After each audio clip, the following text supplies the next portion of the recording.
Let me adjust the volume for music. This should be fine.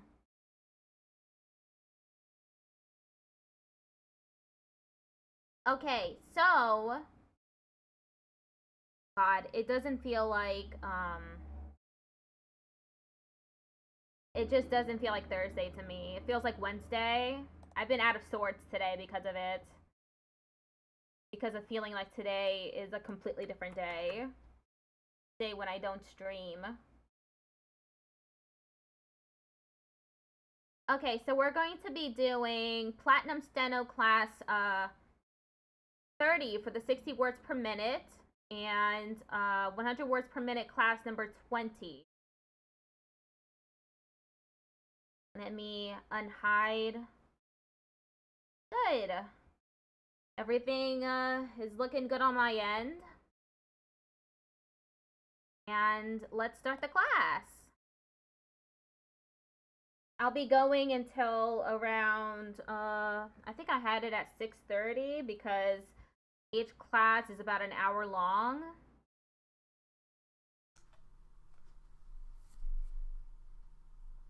Welcome to drill practice. Let's get started with some numbers. Number practice. Ready? Okay, here we go. 2, 4. I hate number practice. 8, 5, 1, 2, 8, 9, 2, 6, 3, 9, 4, 7, 5, 23, 46, 38, 24, 45, 11, 18, 49, 92, 64, 36, 69, 47, 12, 46, 52, 923, 146, 824, 711, 102, 418, 349, 8,292, 6,364, 9,036, 2,436, 5,269, 1,147, 9,312,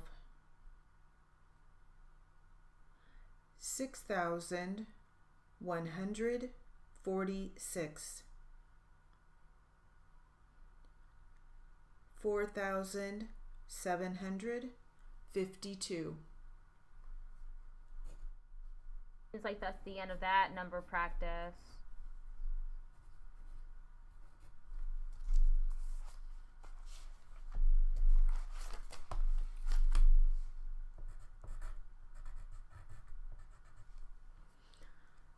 All right, now let's try some sentences. Get our fingers moving a little more. These sentences will focus on initial D. What the heck is going on with the words? All right, now let's try some sentences. The hell? Get our fingers moving a little more. These sentences will focus on initial D. Get our fingers moving a little more. These sentences will focus on initial D and initial F. Ready? Do you know Dale and Doris? Don drove Dave to the doctor. What day did you depart? Divorce is difficult. The dealer was delayed.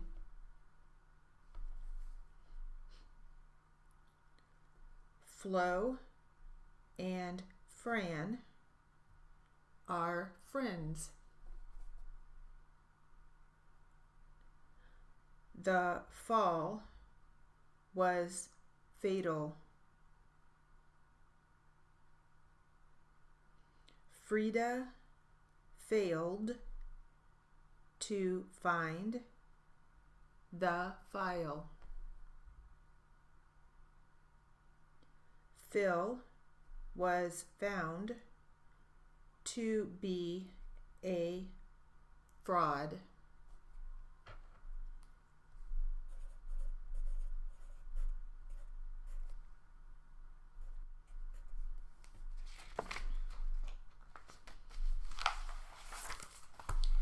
Now these sentences will focus on final K and final CT.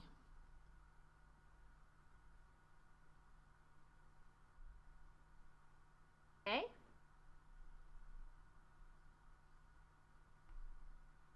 All right, ready? Here we go.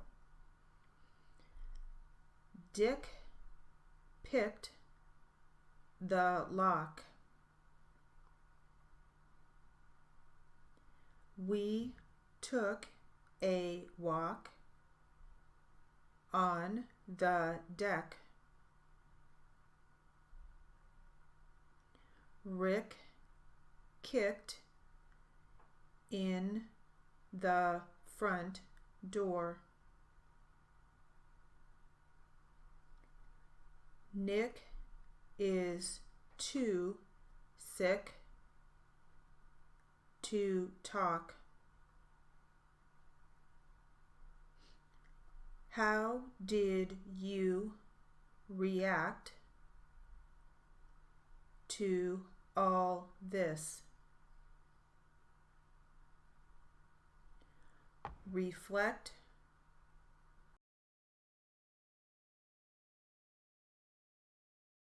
Whoops. Something happened to the, okay. I just realized I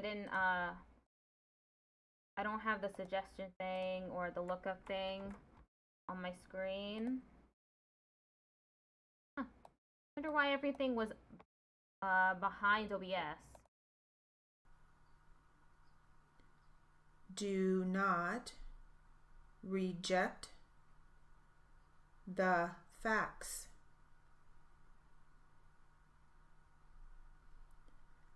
This detracts from the project.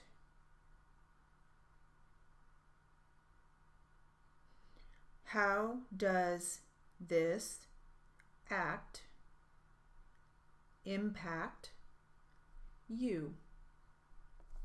Is that it? Some short drills.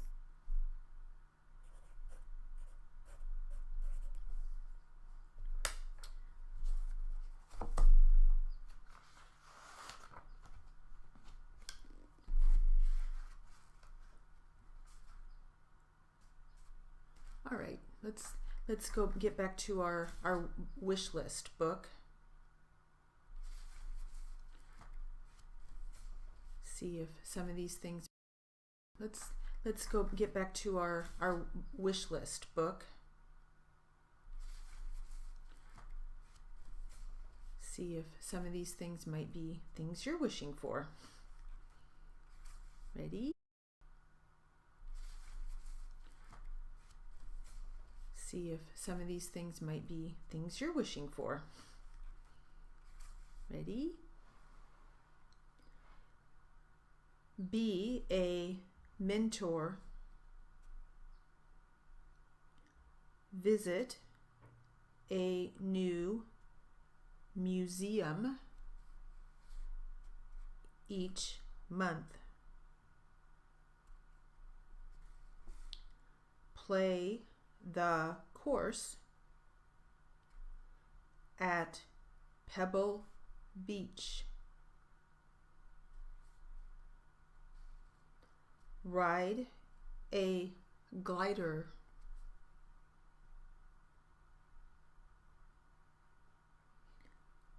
Be a jazz disc jockey. Spin a plate on a stick.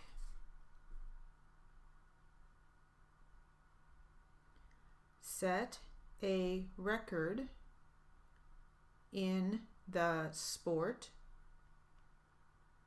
I'm best at.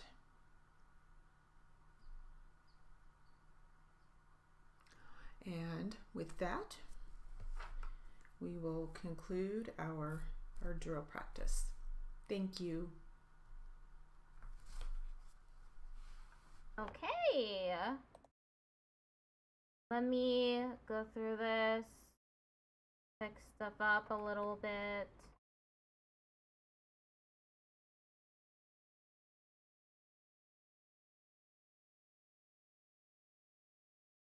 Museum each month. Disc jockey.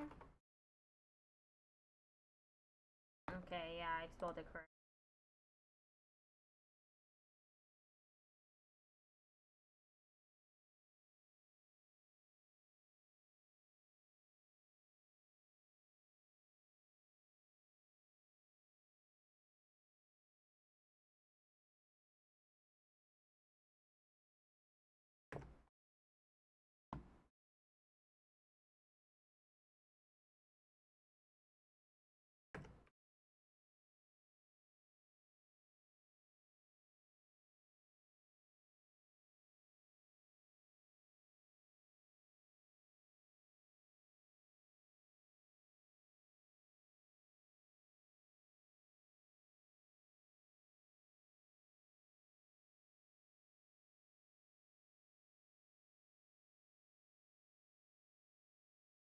Okay, now I can move on.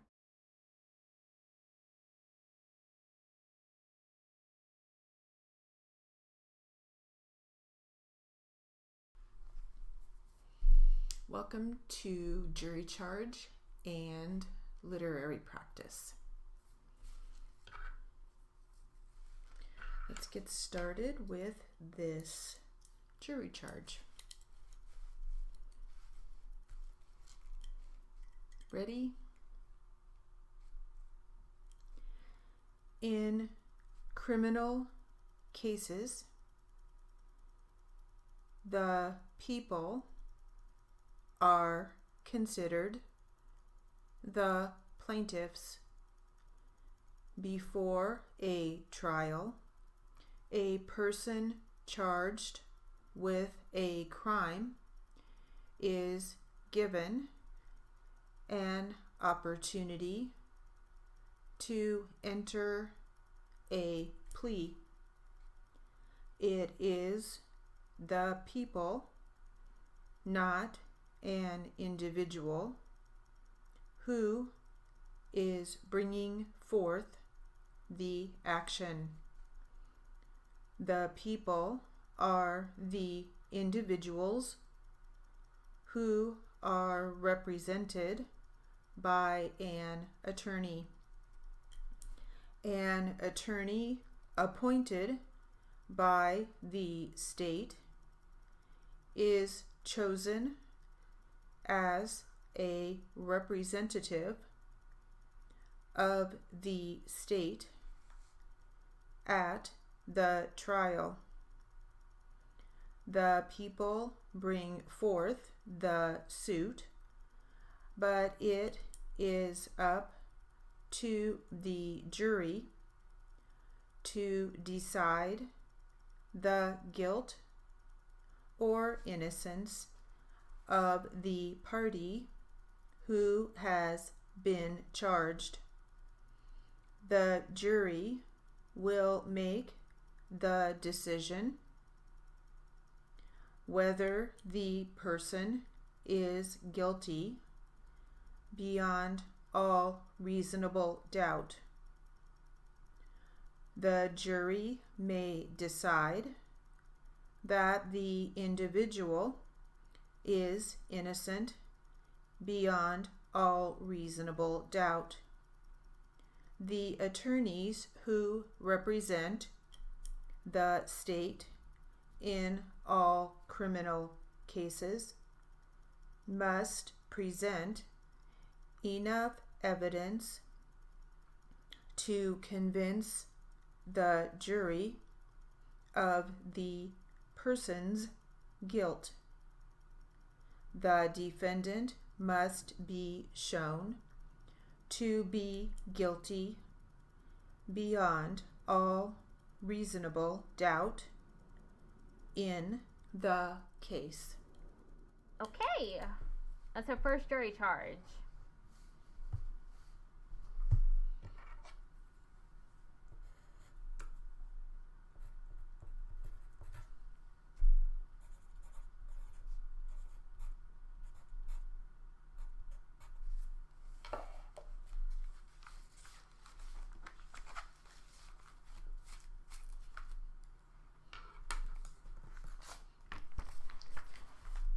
All right, now we'll try this little literary piece.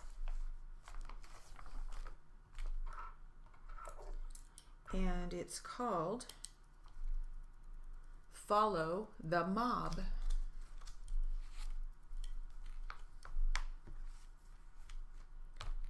Ready? If you don't visit the Mob Museum in downtown Las Vegas, it would be a crime. Through videos, photographs, and interactive exhibits, the museum... How do I write Las Vegas? It's not in the dictionary. Okay. Through videos would be a crime. Through videos in downtown Las Vegas, it would be a crime. Through videos, photographs, and interactive exhibits, the museum tells the story of organized crime in the United States from its beginnings in the early 1900s to today's Federation International, D Football Association scandals. Once you feel what it's like to be in a lineup when you go behind the glass wall, you see that it's a one-way mirror. You'll vow never to do anything wrong again. You can also stand in front of the rebuilt brick wall from Chicago, where the 1929 St. Valentine's Day massacre took place. You can still see the blood-spattered bullet holes in the bricks. Took place. You can still see the blood-spattered bullet holes in the bricks. The museum also shows the evolution of Las Vegas from a 1905 railroad stop to today's neon-lit gaming and entertainment railroad stop to today's neon-lit gaming and entertainment area. Admission is $24.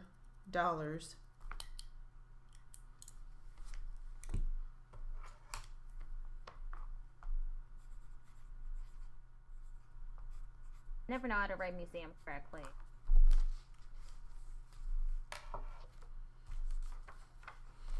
All right. Let's get back to some jury charge practice.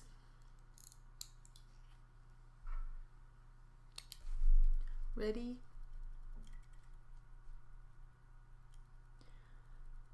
The police were not certain as to what happened in the intervening hours. The intervening hours were between the time the crime was supposed to have. Hours were between the time the crime was supposed to have occurred until the time that the crime was actually reported. There was nothing to indicate when the actual time the murder occurred. The intervening hours were the hours between 10 p.m. and midnight when the body was discovered. The body was discovered shortly before midnight. The person who was arrested entered a plea of temporary insanity. He indicated that he killed someone in the heat of passion. The individual confessed that he committed the crime in a fit of passion. The police did not question the suspect who confessed to the killing. The key was the approximate time of the murder. There was a question with regard to the approximate time of the murder and what occurred during the intervening hours.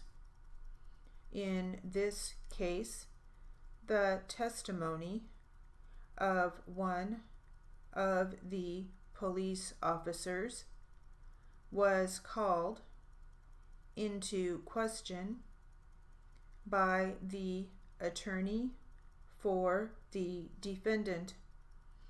It appeared that the police officer had provided some conflicting statements in his testimony. Prior to his testimony in court, he stated one set of facts.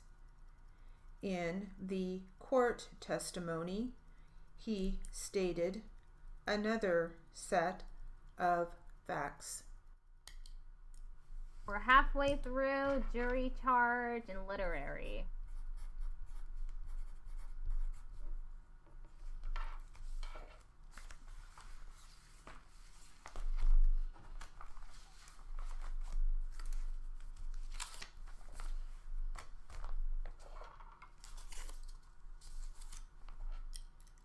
Okay, let's read this literary material.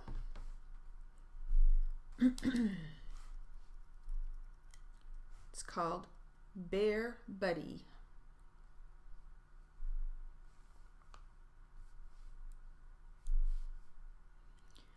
People call him the Bear Whisperer, but Steve Searles, wildlife officer for the Mammoth Police Department in Mammoth Lakes, wildlife officer for the Mammoth Police Department in Mammoth Lakes, says he's more of a bear yeller.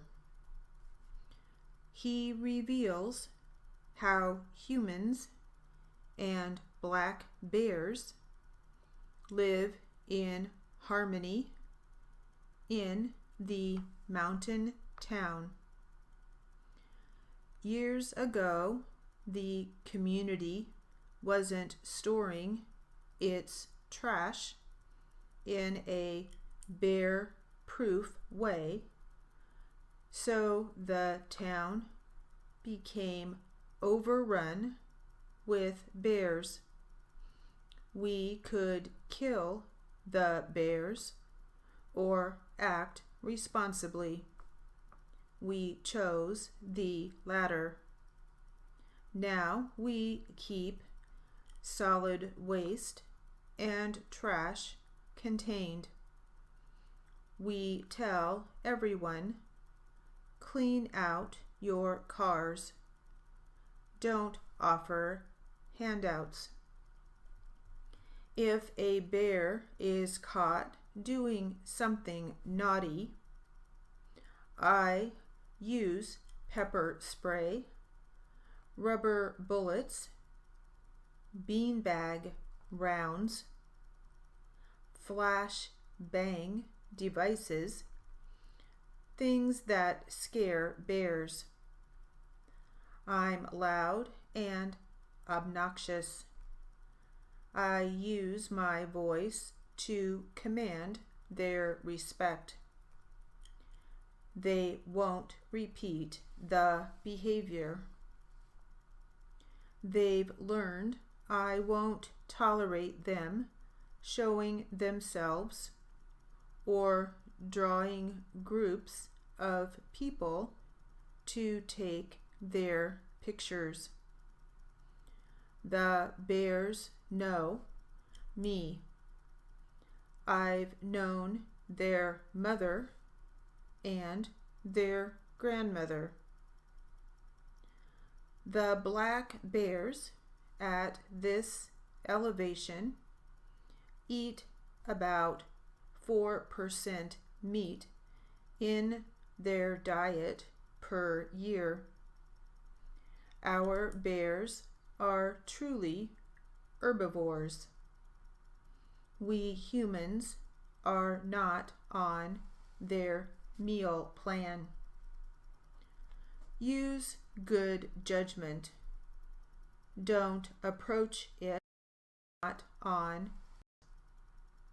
We humans are not on their meal plan. Use good judgment. Don't approach it. Observe it from a distance. If it comes toward you, step aside and let it pass. When we see a bear, it brightens our day. You'll talk about it for the rest of the day and probably the next day.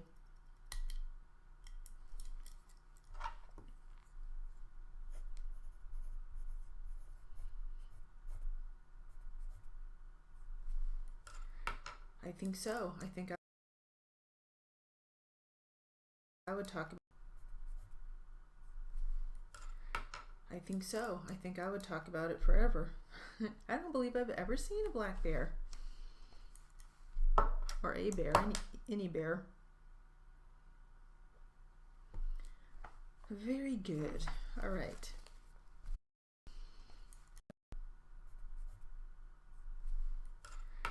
I think so. I think I would talk about it forever. I don't believe I've ever seen a black bear. Or a bear, any bear. I don't believe I've ever seen a black bear. Or a bear, any bear. Very good. All right. Let's try some more jury charge practice.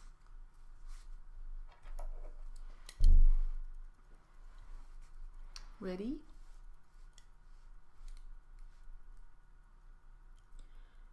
As a result, the credibility of the testimony of that witness was brought into question because his testimony in court and his testimony in the prior testimony did not match. During his instructions to the jury, the judge made it clear to the jury that they were to look at the credibility of the witnesses when returning a verdict. The witness who raised doubt in the minds of several jurors was the police officer who testified on behalf of the state. The jurors discussed the fact that there were several different times when the police officer's testimony did not match the testimony that he had previously given, and that raised some serious doubt in the minds of the jurors. Several of the jurors did not believe his testimony at all. Several of them believed that he did not have enough time to read what the court reporter prepared.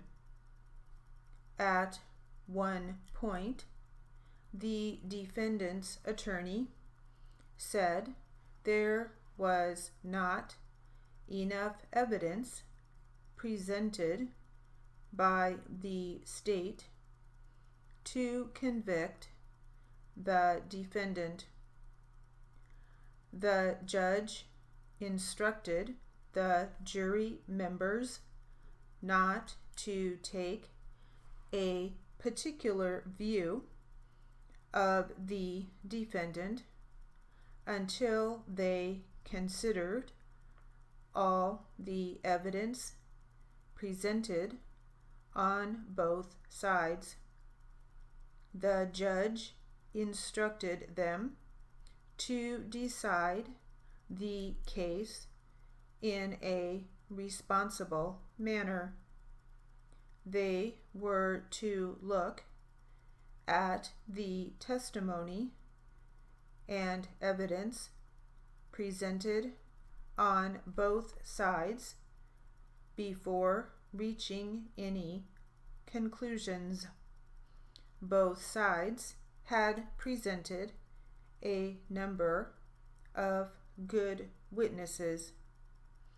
Only the testimony of the one police officer lacked credibility.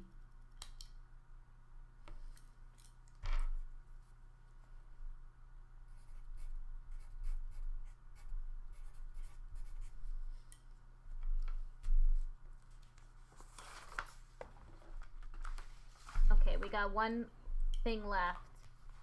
Then we move on to QA.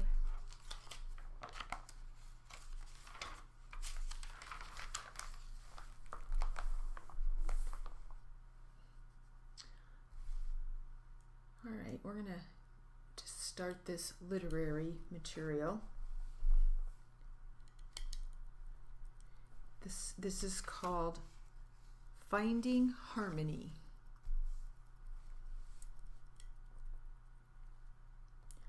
Are you seeking finding harmony?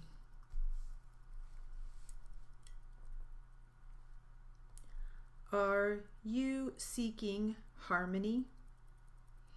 Signs for it are visible along the Cabrillo Highway, State Route 1, between Cambria and Morro Bay. Take the turnoff and Route 1 between Cambria and Morro Bay. Take the turnoff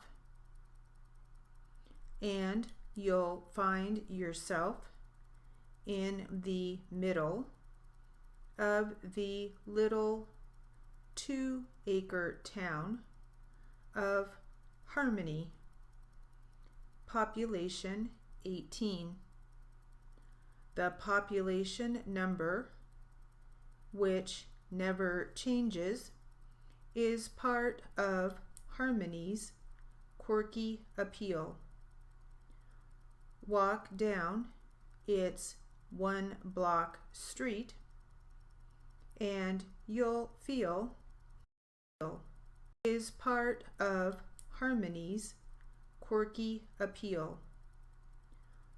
Walk down its 1-block street and you'll feel as though you've stepped into a long-lost America. The former post office turned hospitality room offers visitors complimentary cookies and drinks. All right, we'll stop there. Complimentary cookies and drinks. All right, we'll stop there. Complimentary. That's a big word. Complimentary.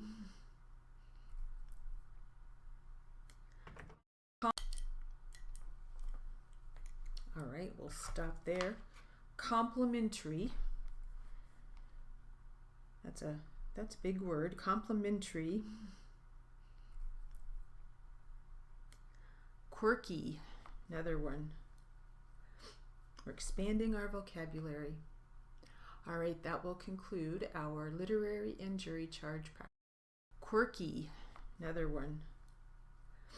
We're expanding our vocabulary. All right, that will conclude our literary and jury charge practice. Thank you.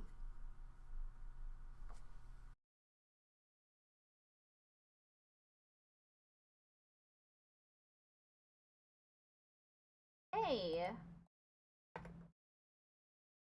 I just need to fix this up. Rio Highway State Route 1?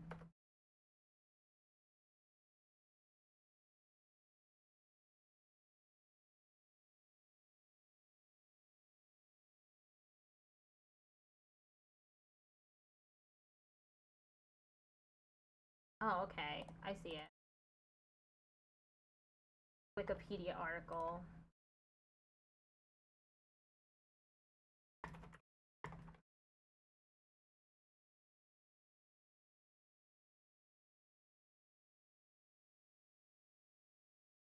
California, Cambria, Morro Bay.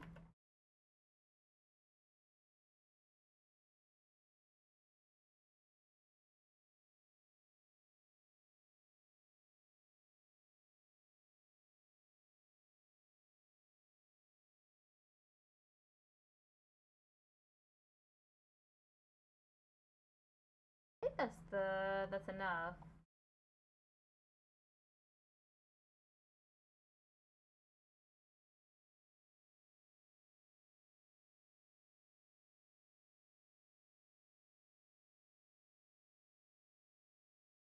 Oh, this.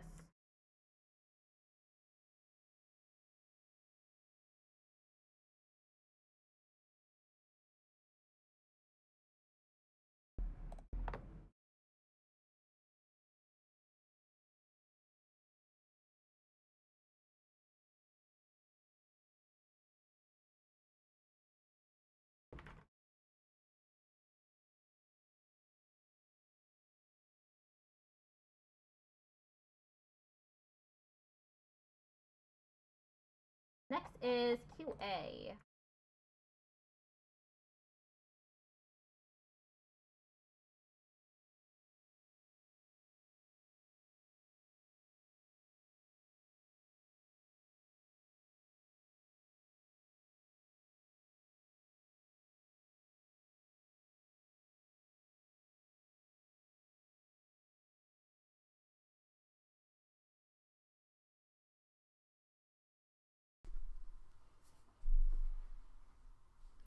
Welcome to Q&A practice. We'll go ahead and get started with some two voice, and we'll start with the defense attorney.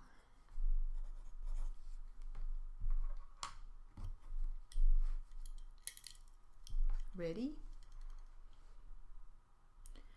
Have you ever had any conversations with Wallace Mason? Yes. When did you talk to Wallace Mason? While we both worked for Chilton. Have you ever talked to him since? No. Did you ever talk to him while you were at Tilton about leaving Tilton? No. Did you ever tell him that you were going to leave Tilton and join Victory? No, sir.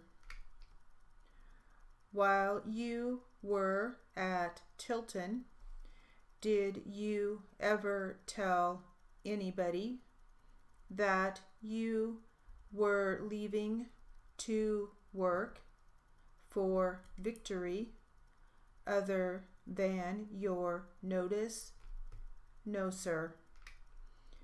Have you ever, at any time, told anybody to your knowledge that Victory knew everything there was to know about Tilton? No, sir. May I correct that statement? Yes. I recall someone discussing something about Victory knowing something about Tilton, and it referred to a time when Victory went over Tilton's books, as I understand it, in a proposed merger of the two companies. I don't even recall who made the statement or when it was. Were you an employee of Tilton when Victory did go over the books of Tilton? I believe so. You say there was a proposed merger. This is the rumor I have been told. Who told you that? I believe it was Walter Grant. Have you been told anything else with regard to that proposed merger? No, sir. Do you know anything else about it? No, sir. By rumor or otherwise? No, sir. What the hell is Tilton? That could have been bad. I could have doxed myself.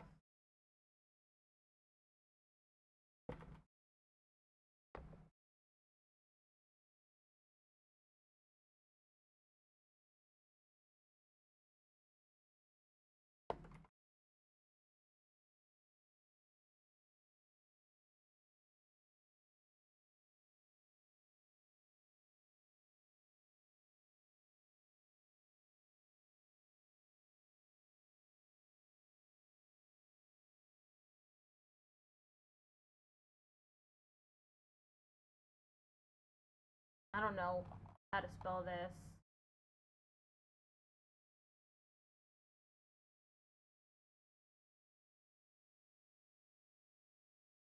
See this?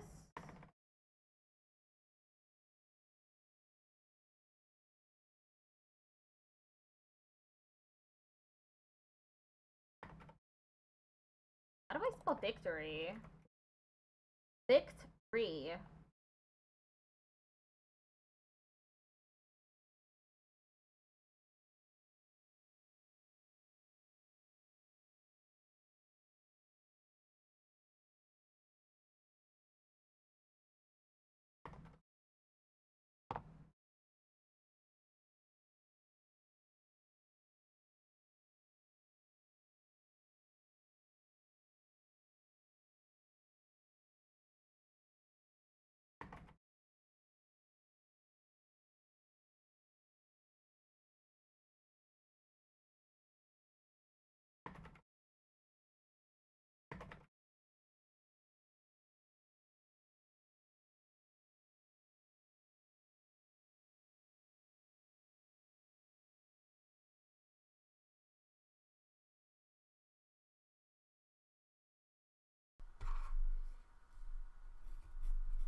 do some for voice practice now.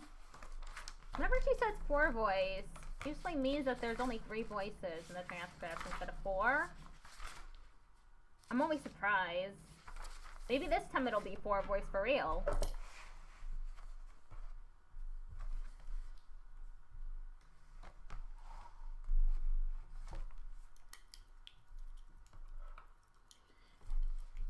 And it starts with the defense. Ready?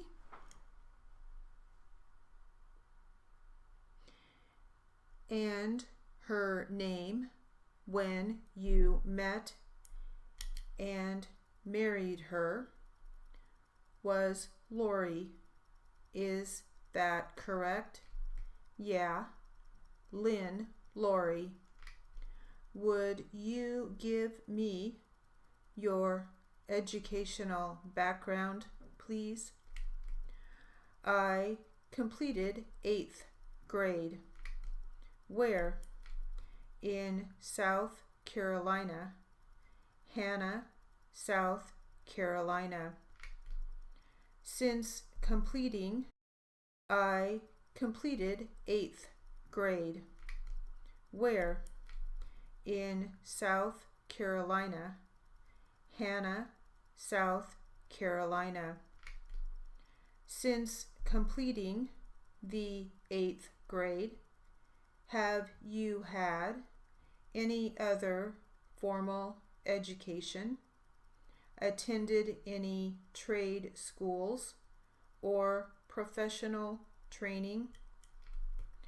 I took the GED when I came to California and passed that, but I haven't had any other formal education.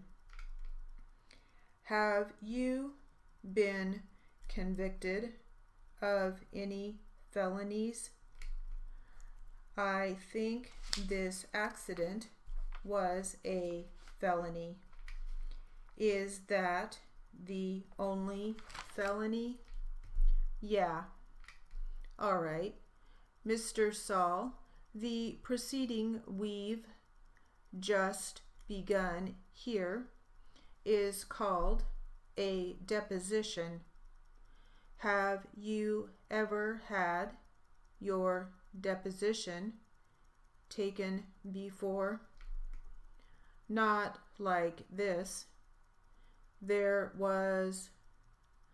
I was in a traffic accident where somebody rear-ended me several years ago, and I had to go before a hearing like this to state my story. And there was a court reporter present who took it down. I don't think there was a recorder there. They had a referee and myself and the other party. Well, at the risk of repeating some of the things I'm sure you've discussed with your attorney before we started, I want to go over the ground rules for a deposition before we go further. Basically, a deposition is a question and answer session and nothing more than that. I'll be asking the questions and will be waiting for your answers. If your attorney has any questions, he'll ask those. The young lady to your right is the certified shorthand reporter. Do you understand that? Uh-huh.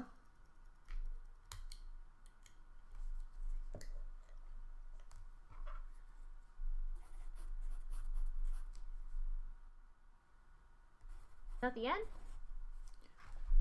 All right, that will conclude our Q&A practice. Thank you.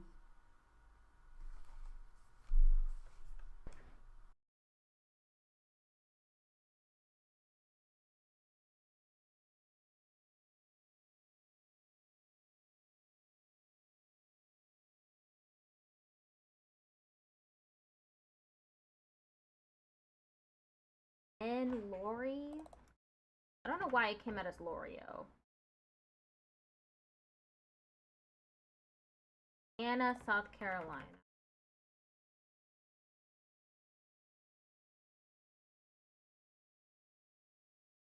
It is spelled exactly as you would think it would be spelled. Referee coming out as Reverie is weird.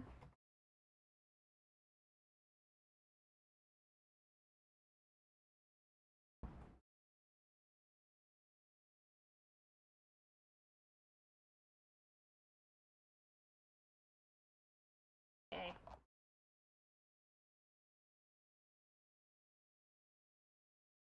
The end of that. Paste my transcript in.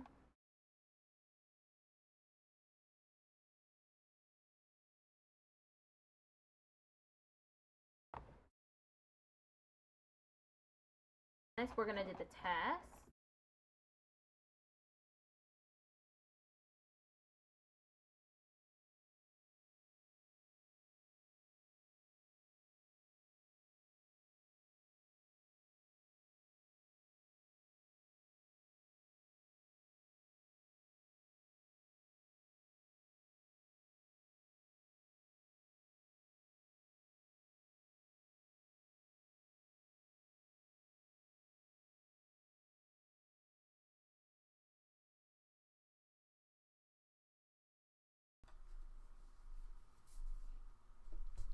This will be a 60 Q&A practice test.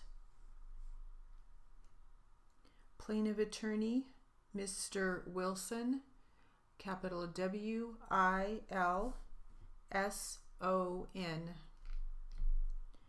Defense attorney, Mr. Jones, capital J-O-N-E-S.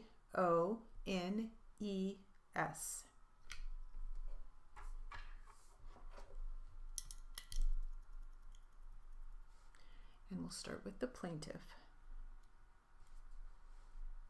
Ready? All right. And then, did you continue at about 35 or 40 miles an hour? Yes. And was that other vehicle going about the same speed? Yeah. When I say the other vehicle, I mean the vehicle that was involved in the accident. Yes. There were some vehicles that were behind your vehicle. Correct. The motorcycles, I mean. Correct.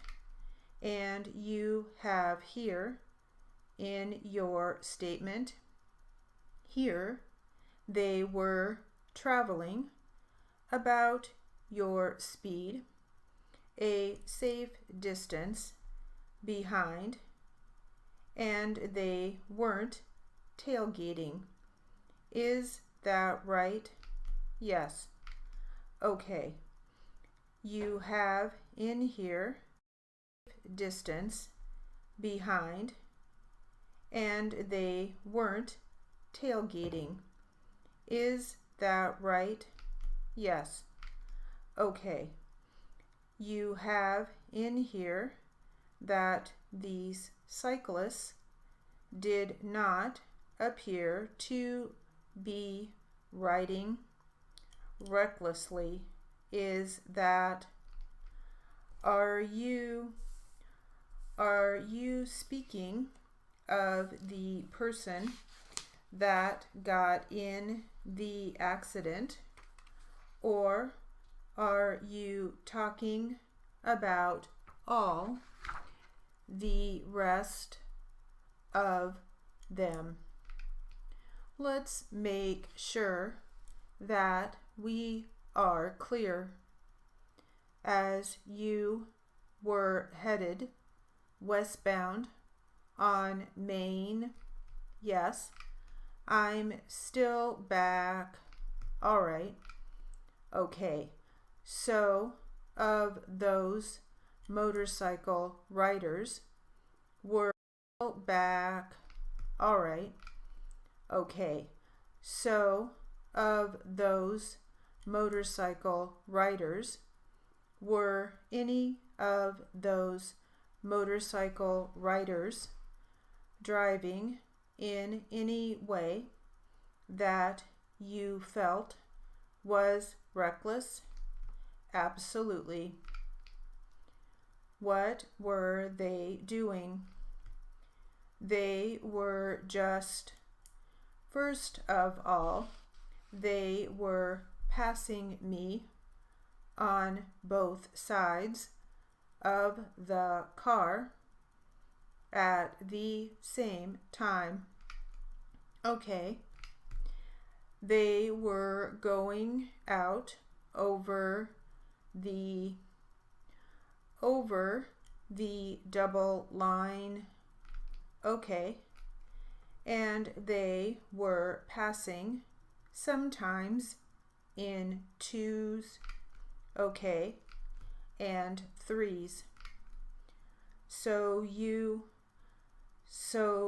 kind of maybe didn't feel real comfortable when they were doing that.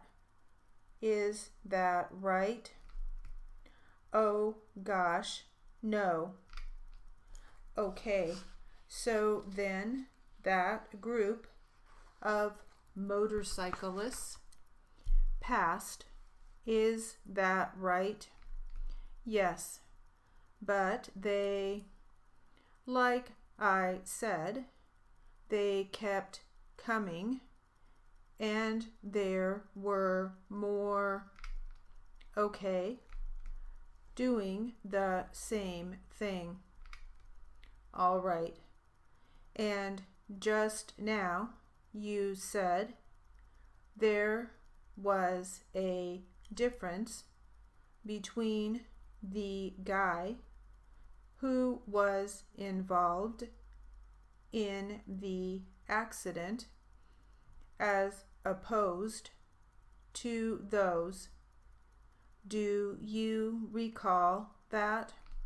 Yes. All right. Now, with regard to the guy that was in this accident, right. Okay. Ad starts in a few seconds. All right, the word list. We'll finish up the word list in a few, as soon as the ad break is over.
The word list.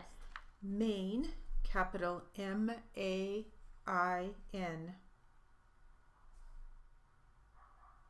That it?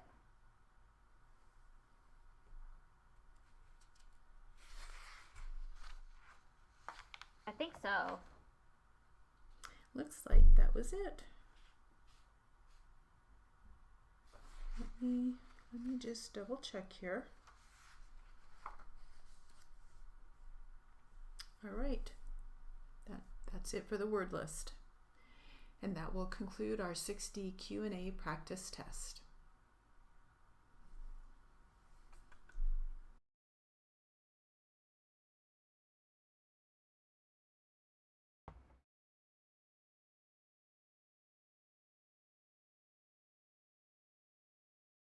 Okay, I can put this in my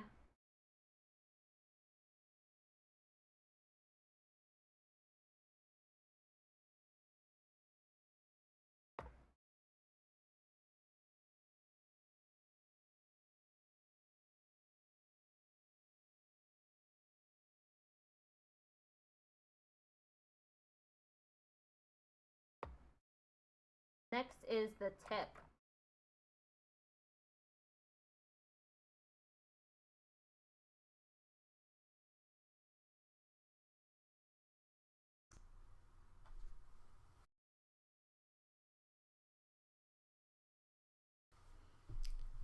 Well, hello there. My tip for today is regarding commas. And I know I probably have a lot of tips about commas because there are so many comma rules. But this tip is kind of, I guess I would say, covers commas as a whole. And that is that it's really important that you do understand. And that is that it's really important that you do understand where you're going to insert a comma when you're transcribing. You need to know the rule, the rule that's the reason why you're putting a comma. You're going to insert a comma when you're transcribing.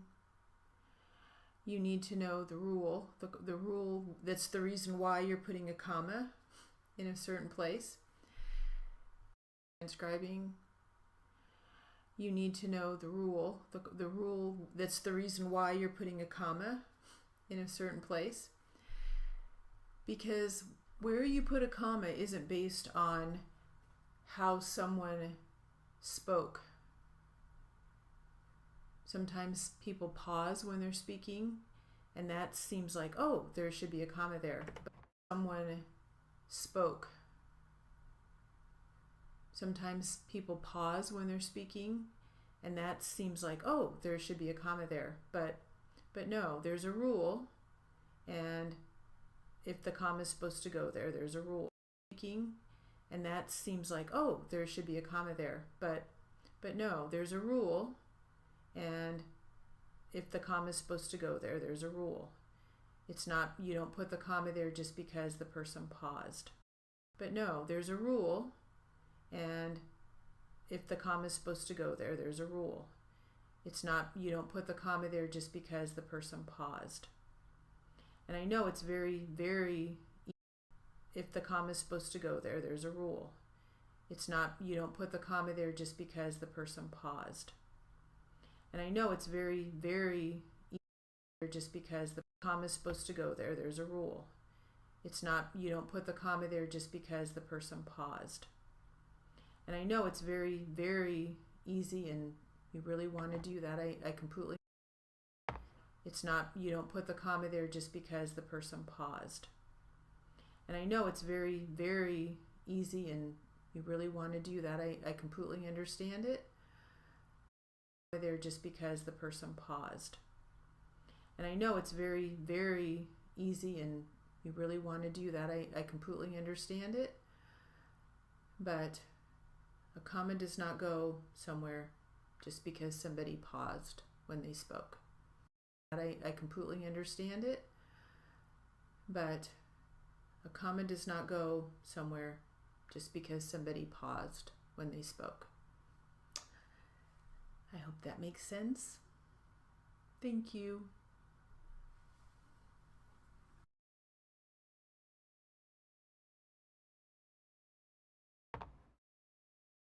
More than common rules, I hate hyphen rules. There are tons more hyphen rules than there are comma rules.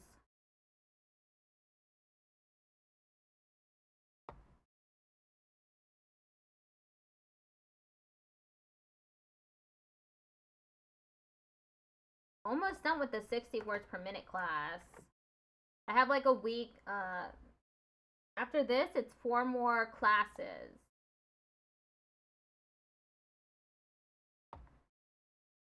Then I'll be moving on to the 80 words per minute class. Still will be on the 100 for a while. But I'm at video number 100 out of 195 for the 100 words per minute class. So that's good. Okay, time to move on. Well, welcome to drill practice. Let's get started with a number drill. All right, ready? 8 number drills. Here we go. 88.1, 72.2, 33.4, 83.2, 12.9, 45.3, 54.8, 61.5, 20.6, 81.7, 22.8, 34.3, 32.8, 29.1, 53.4, 48.2, 15.7, 36.9.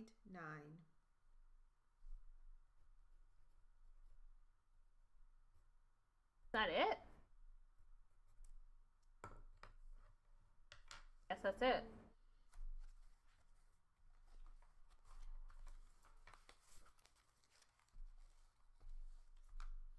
All right, now we're going to try some legal words. Words. Little more vocabulary development. Ready? Here we go. Litigant, judicial, remedy,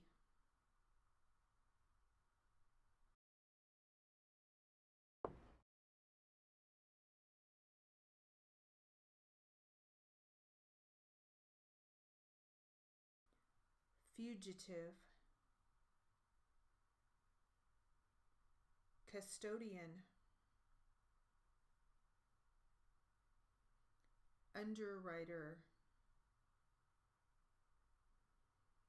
penalty, kidnap. Custodian is not in my at that.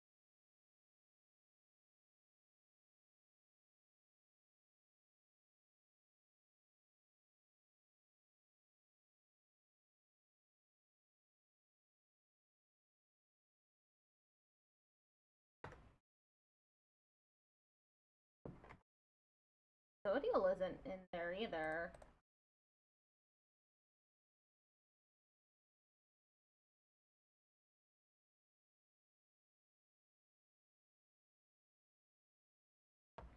Okay. Custodian. Judgment. Culprit. Gaming. Marital. Ultimate. Absolution. Vicious. Malicious.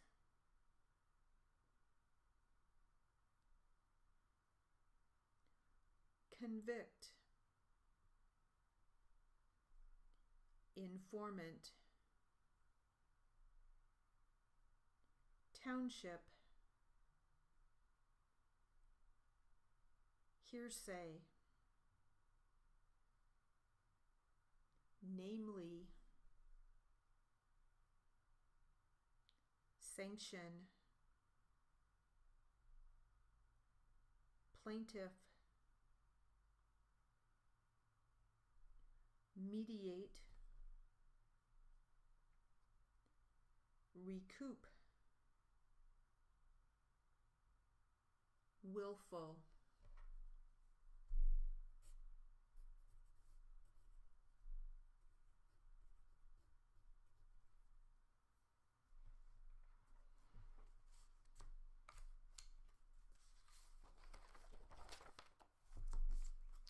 All right, let's see what other things we can find to be happy about. Ready?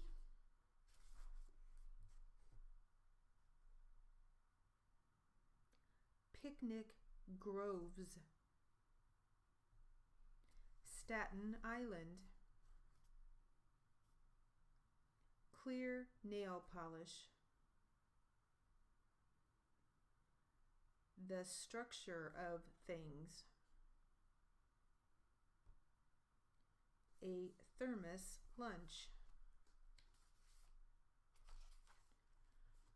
When the lake is flat. Breaking even. Cherry crisp and butterscotch pie. Deep and calm feelings. Great escapes. Life beginning at 40. Wafer cookies. 2-for-1 sales. Many candles on a table. Pink cottages. Log cabin designs on quilts. Rich, sugary cheesecake. David Letterman. Irish setters. Painted nails. Alarm clocks. Railroad ties. Spinach salad. Angel food cake.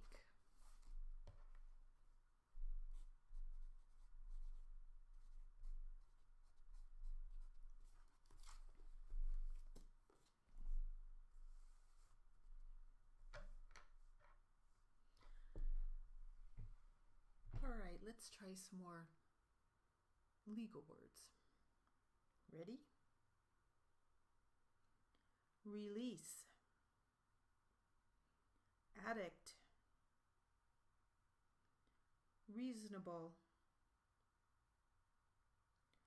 deduction, paralegal, explicit, adultery, affirmative, disputed, bondsman, ejection, duress, irrelevant, custody, uncertainty, taxable, valuable, clearance, common, just cause, overrule, collusion, adjustable, declaration, assumption, joinder, foreclosure, punishment, risk, fairness, articles, evident, attorney, render, false, marriage, justice, criminal, reckless, earnings, motion, negative,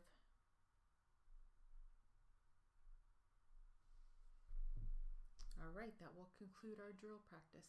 Thank you. Okay, next we do jury charge and literary.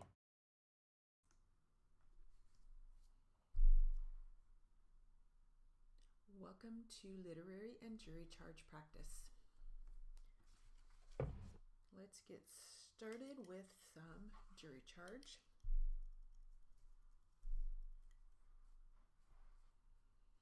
Ready?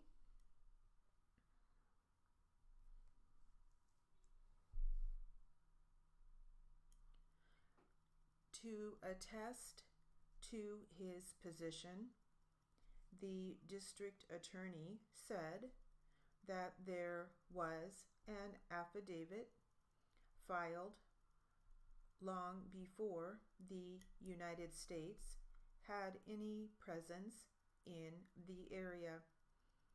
The affidavit goes on to say that when violence occurred, the defendant surrendered to the general in charge of the region.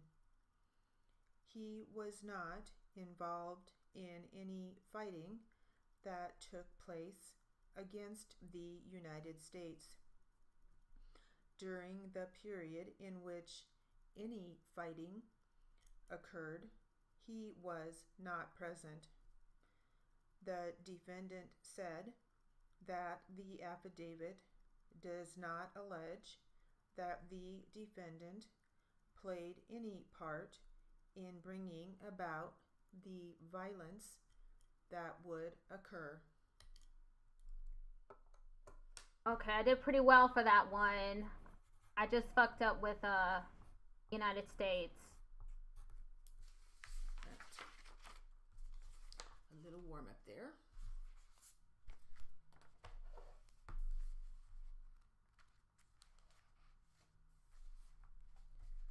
Let's try some literary material now.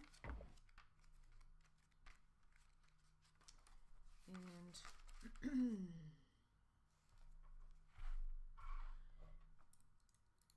this is called What Should You Do with Those Old VHS Tapes? Ready? A videographer never feels old until he or she has to deal with disposing of old technology. Up and coming generations will be really frustrated at the previous generations if we do not dispose of the chemically created items in a safe fashion. This spinning rock hurtling through space is our home, and we must protect it for ourselves, our children's children, and beyond. How to dispose of old VHS, CDs, DVDs, and other old technology. In my search to do the right thing, I found many people who suggested that I take the old technology to Goodwill and thrift shops. However, I'm sure they receive enough old, useless items, and recycling old VHS costs money, not to mention confidentiality issues that may still exist in some cases. Some public libraries accept the donation of old VHS movies, but legal videos may have confidentiality issues, so depositing them... Confidential. I don't know how to write that. Confidentiality. Oh, okay. It's got a brief.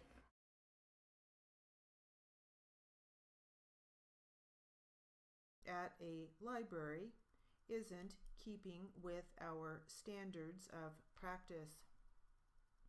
I have researched a few options, and I suggest you also do an internet search for local options before sending to the companies I have found.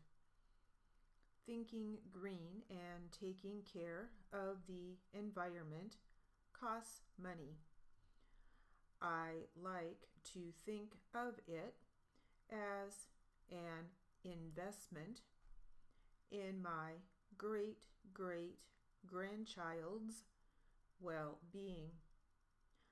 I might be long dead by then, but what we do now can affect the lives of people 100 years from now. That was the wrong effect.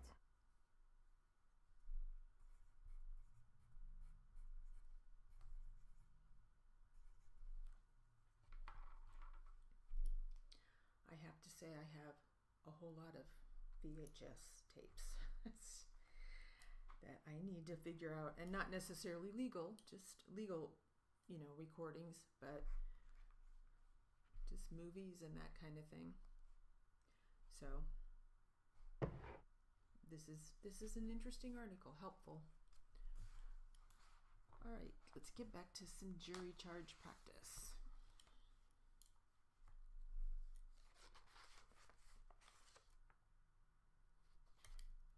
Ready?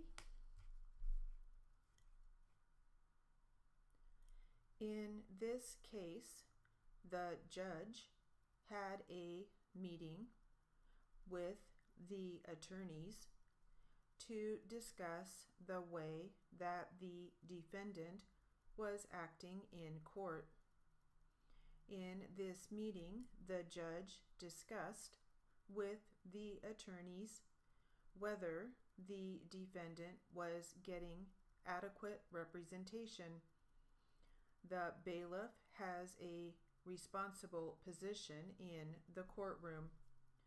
The bailiff is responsible for the safety of everyone in the courtroom. Even when criminals are bound, they can often get out of hand. The bailiff has to make sure that order is maintained in the court. The bailiff carries a gun in order to prevent any problems in the courtroom. He is the only one who is allowed to carry a gun or any type of weapon in the courtroom. The clerk of the court is someone who is usually present in the court. The clerk of the court often swears in the person or has someone take an oath to swear the truth. The clerk is like the secretary to the judge. The clerk has an important position in helping during the trial process. The clerk and bailiff usually remain quiet during the case. You will often see the bailiff or the clerk answering the telephone. You will also see the clerk marking evidence that is to be admitted. Often you will see the bailiff get up and walk to the back of the courtroom. The bailiff's job is to keep order in the courtroom. The bailiff is dressed similar to a police officer. The clerk of the court does not dress like the bailiff. When the recent case took place in court, the judge began to explain to the jury members that it was their duty to determine if the state had been able to understand the defendant. He wanted the jury to decide whether there was enough proof to charge him with committing the crime. The judge explained that the defendant did not have the burden of proving that he was innocent.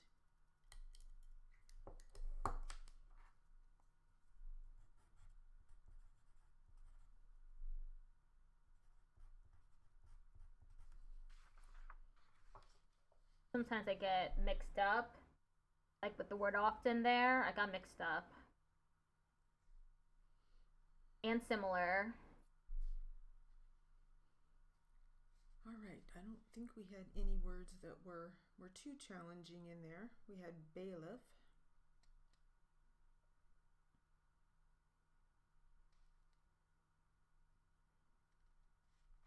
But other than that, don't think I see anything else. Let's carry on with our literary material. The article regarding old VHS tapes. Let's see what else it has to say. Ready? Earth 911 is a great site full of information to help people help the earth. At the top of the home page, click on the Recycle Search tab. Type the kind of technology, such as VHS or CD, in the Search For box. Type in your nearest city and state, then click Search. I found a very large list of locations.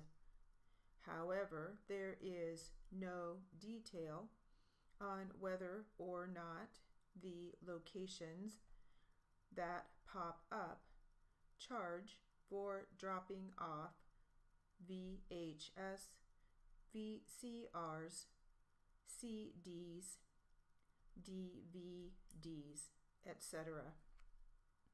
I suggest calling before you go through the trouble of packing the truck and spending the gas. The CD Recycling Center of America is just that.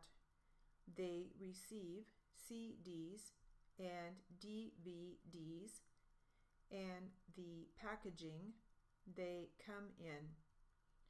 The CD Recycling Center also has a great video on how to prep your old CD technology for recycling and what they do with the end result.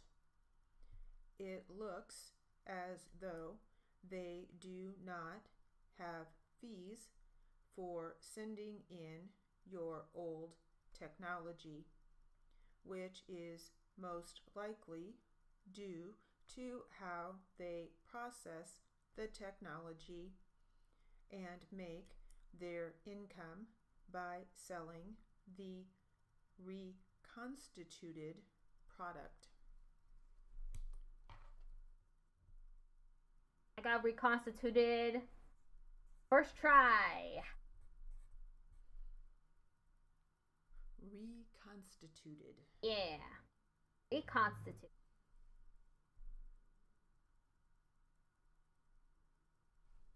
That's a good one to add to your list. I don't need to. Reconstituted. I got it right first try. With technology, new words are I guess coming up, and or words being used in different ways. So reconstituted is a good one.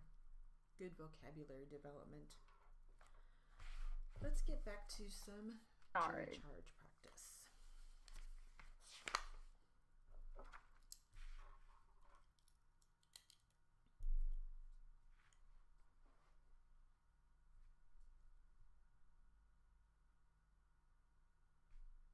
Ready?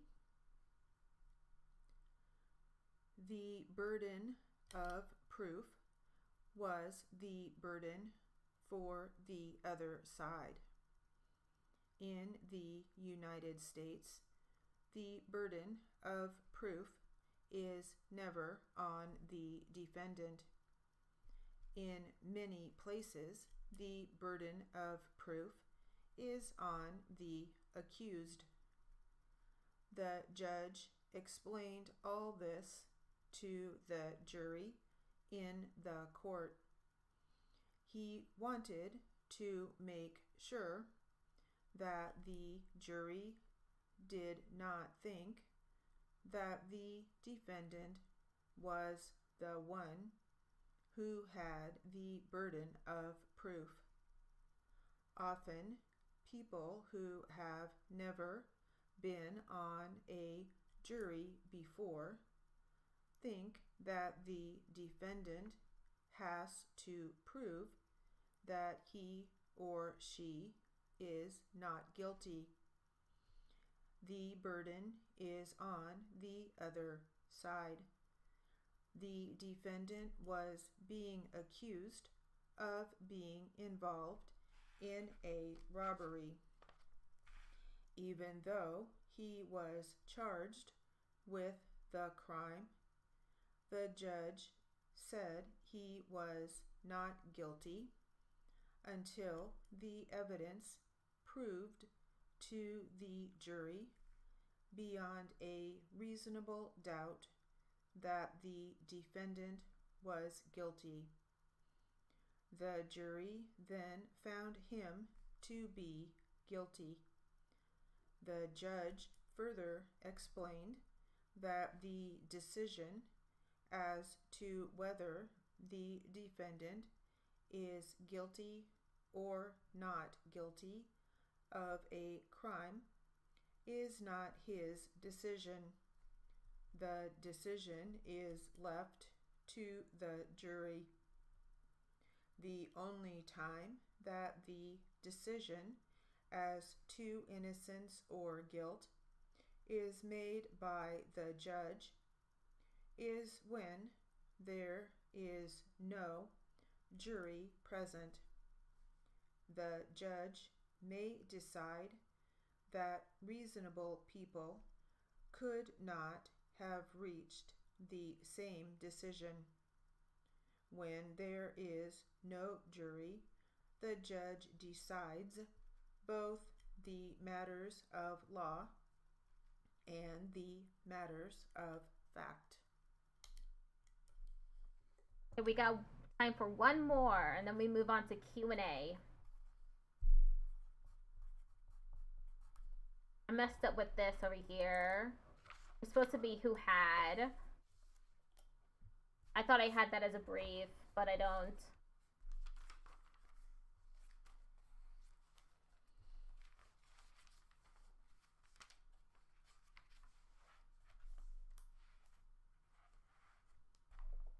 All right, let's see if we can finish up our literary on the old VHS tapes. Ready? Green disc takes all kinds of techno trash. However, it's best to check their site first and even contact them before getting too involved. They do require you to set up an account, and the minimum order size is $30. Contact Green Disc ahead of time if you want to donate a smaller order. Recycling Services Inc. is located in Pottstown, Pennsylvania, and they were very quick to return my call. There is a fee of $10 a square foot. Jim at Recycling Services Inc. described it as a case of beer size, which I found amusing since one of my boxes is a beer box. With that, it is time to make some calls and get these boxes of depositions out of my home. Cleaning space is always a happy day in the life of a videographer, and of a court reporter who remembers the paper days.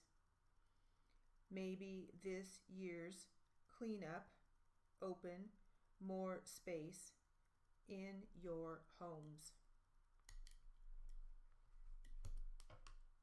Got it? Moving on to QA.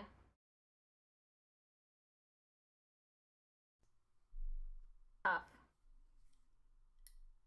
Welcome to Q&A practice. Let's get started with this Q&A. We'll start with the defense. Defense. Ready? Were you in the crosswalk when you were struck? Yes, I was in the crosswalk when I was struck. Did this car stop? No, the car kept going and there was no car parked there when I got off the street. Did you see this man come back? Did he come back and talk to you? The man struck me. He did not come back and we did not see the man. All right. Were you hurt? I wasn't hurt too bad. My leg was bruised and where I got hit on the side of the head, indicating the right side. The right side above the temple. Was there a cut there? There were two above the temple. How about the shoulder? The shoulder where I believe I hit the mirror was sort of bruised where it swelled up after I was hit. You think the mirror on the car hit you? Yes. Did you see People's Exhibit 2 at the scene that evening? Yes, I did. How did you get it? It was handed to me by one of the bystanders, and I handed it to David. After this accident, was any medical treatment given to you? Well, after the accident, I was taken here where I was questioned about the accident. After that, I was taken up to the hospital. And they gave you some treatment? Yes. Does your leg still bother you? I notice that you limp. Yes. This limp is still painful? Yes, which keeps me from my work. You can't work? No. What kind of work do you do? I work at the Country Inn as a dishwasher. How long have you worked there? This month will be 4 months. How old are you? 19. Are you married? No, I am not. Do you know which side of the car this mirror was on? The left side of the driver's side. The driver's side on the left-hand side? Yes, sir. And the car was going north? It was northbound. And you were going across the crosswalk? I was going east. From Fillmore's store? Yes. You were going east? Yes. And do you think it was the mirror that hit you? On the shoulder was where I caught the mirror. On the leg is where I started to take a step and I got caught with the bumper. The front bumper? Yes. As you were going across the street, Did you look north and south to see if anything was coming? Yes. Did you see anything?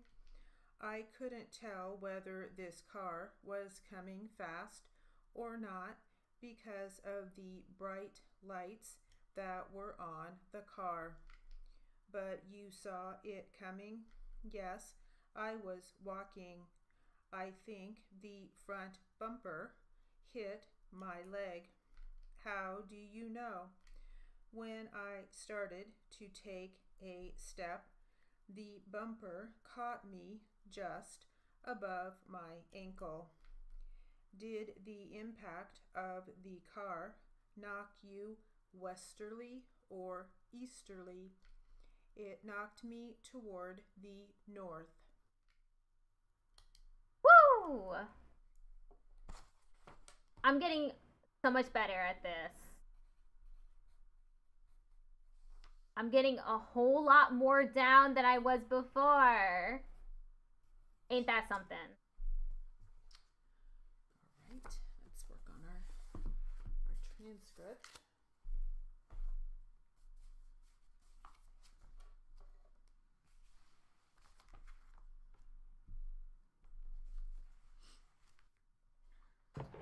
Don't ask me about 4 voice though. I can do the 2 voice, but the 4 voice is still way beyond me. I get so tripped up and confused. Start with the plaintiff. Ready? Let's go first with your background. If you could, we're going to start with your high school. Did you graduate from high school? Yes. And what year was that? That was in 2001. And where did you go to high school? I went to high school at Reyes High School in Fresno, California. And while you were in high school, did you have any type of experience with regard to police science, police investigation, anything like that? No. Okay. And after high school, did you have any other kind of formal education? Yes. I went to local community college in Santa Rosa.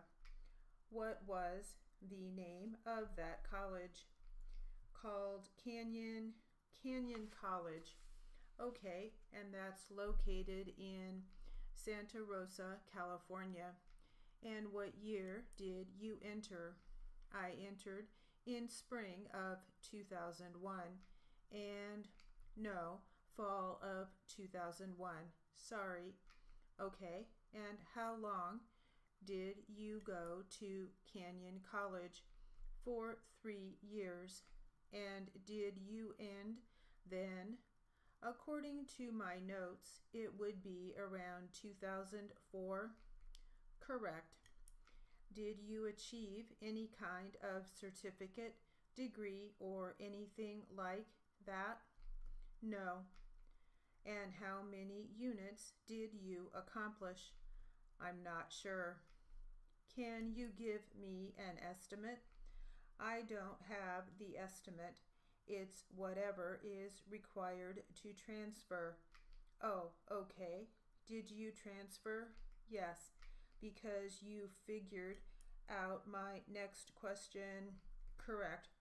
Where did you transfer to? California State University, Los Angeles. What year did you enter?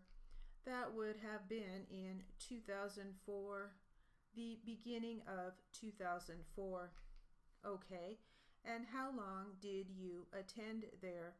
For 2 years, until approximately 2006. Correct. Okay, and there did you achieve any kind of degree or certificate? Yes. What did you get? I got a degree in business administration with a concentration in marketing. It's a bachelor's degree. Yeah. And while you were at Canyon College, did you take any type of a course that involved police science, police investigation, anything like that? No. How about when you were at Cal State Los Angeles, did you take any courses that involved police science, police investigation, or anything at all that relates to investigation? No. After you graduated with your bachelor's, congratulations, in '06, did you have any other formal education after that? No. And after you graduated high school, did you work in any job through your graduation at Cal State Los Angeles that caused you to be involved in investigation of accidents, anything at all about police science? No. After Cal State Los Angeles, that was, what did you do then? I worked for a company called Jason's Plumbing, and I was a sales associate for fixtures.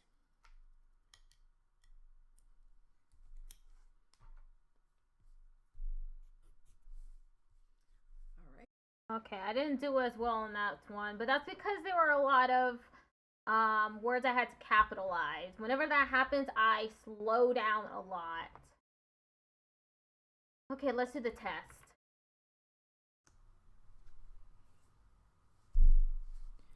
This will be a 100 Q&A practice. There should be an ad break coming up soon. Should I wait for it? Or should I pause it? This test. I think I'll pause it when it comes up.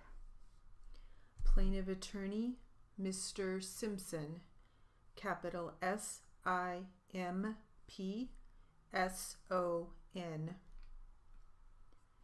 Defense attorney, Ms. MS period, Antonio, capital ANTONIO.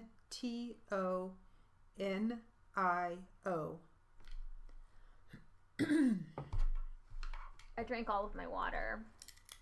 We'll start with the plaintiff. Ready? Plaintiff. Okay. And did he have a helmet on? I believe so. Okay. And did he appear to you to have correct riding clothes to ride motorcycles? I don't know what that would be. Okay. Was there anything about the clothing or what he had on that to you seemed wrong for him to have on? Objection, Your Honor. Vague, ambiguous. Sustained. Please rephrase your question. Do you understand what I mean? Well, I mean, he didn't have flip-flops on, for example. He didn't have flip-flops, and he didn't have flip-flops, but not really. Okay. Do you have any memory of what he did have on? If you don't, let me know you don't. Vaguely, it seemed like a black, something black, maybe with a color in it. Okay. And as you got out of your vehicle and approached him, did he move at all? No. Did you ever hear him make any sounds? I did not. Okay, now let me ask this. Let me go back a second. You pulled your vehicle over pretty quickly and came to a stop, right? Yes. Did you see the other lady who was involved in the accident?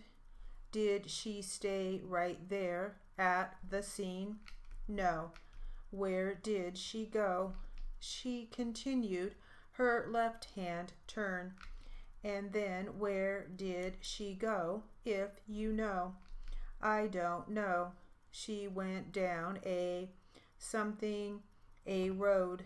And how far did she? Oops, I forgot to snooze the ad break, so it's gonna come up soon. Okay, I'll be right back. Ad break time. Sorry.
Okay. Okay, time to finish up this test. Go down, or did you, I don't know, lose sight of her? Didn't pay any attention? Did you lose sight of her? pardon me. Did you lose sight of her? Yes, I lost sight. And did you think it was a hit and run situation? Objection, Your Honor, calls for legal conclusion. Sustained. Let me back that up. Did you think that the lady who was involved in the accident in the van, she just left the scene? I almost thought that she didn't realize what happened. That was my impression. Whether or not she realized what happened. New question. Did you feel that after the impact that she continued on and went down Morris Canyon and was just leaving? Yes. And when did you next see her? If you did see her again. I did see her. The car came back. The van. The car came back. She came back. Yes. And how many minutes? If you could estimate how many minutes went by between the time that the lady, this other van who was involved in the accident, left until the time it came back.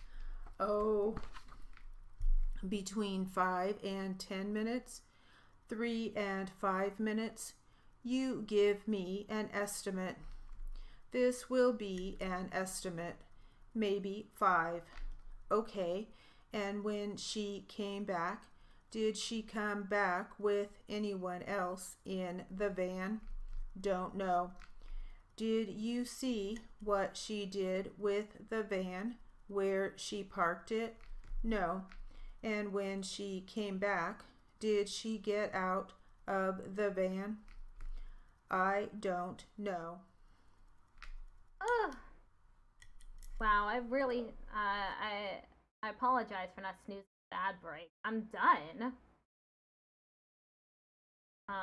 17 minutes early. Maybe I'll listen to the tip. I'll listen to the tip. And then I'll, Welcome. My tip for today is regarding the use of the words now and then at the beginning of a sentence. Commas, no commas. You would use a comma only if they are being used, if the words now and then are being used conversationally. What does that mean? Like well or so. So if now and then at the beginning of a sentence are just being used conversationally, they don't really mean anything, you would use a comma after the words. So now comma, then comma. If they are expressing time or sequence, no comma is necessary. Is necessary. So I can use them if I want to. do not use a comma if now or then is being used at the beginning of the sentence to express time or sequence. Now we are going to the store. Saying now, time. We are going to the store. No comma. But if it's just being used as a parenthetical, meaning it's not offering any important information, no, you would use a comma. So use a comma only if it's being used conversationally. If it's not, no comma. If it's really expressing time or sequence, no comma. Okay. Get that real next. Okay. Now I can finish up the stream.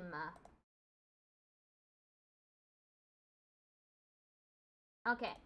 I'll be back tomorrow for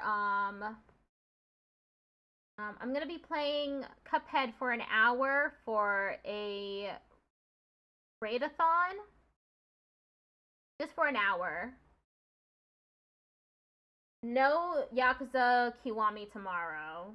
And I probably won't be streaming Hollow Knight either.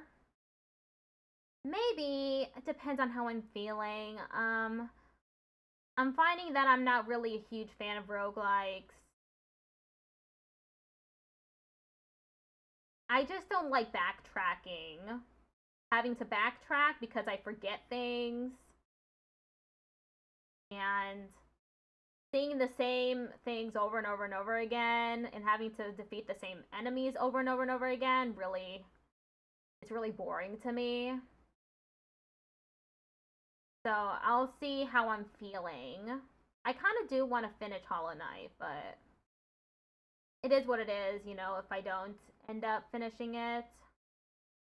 But then I'll have to move on to Persona 5 Phantom X, and I haven't been logging in. So I'll have to start doing that again. Oof. Decisions, you know?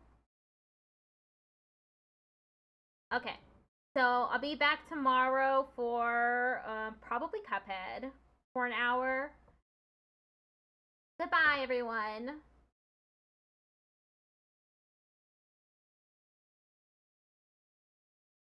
Oh, it's just Yakuza Kiwami.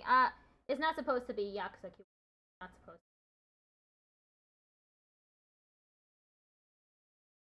That's supposed to say,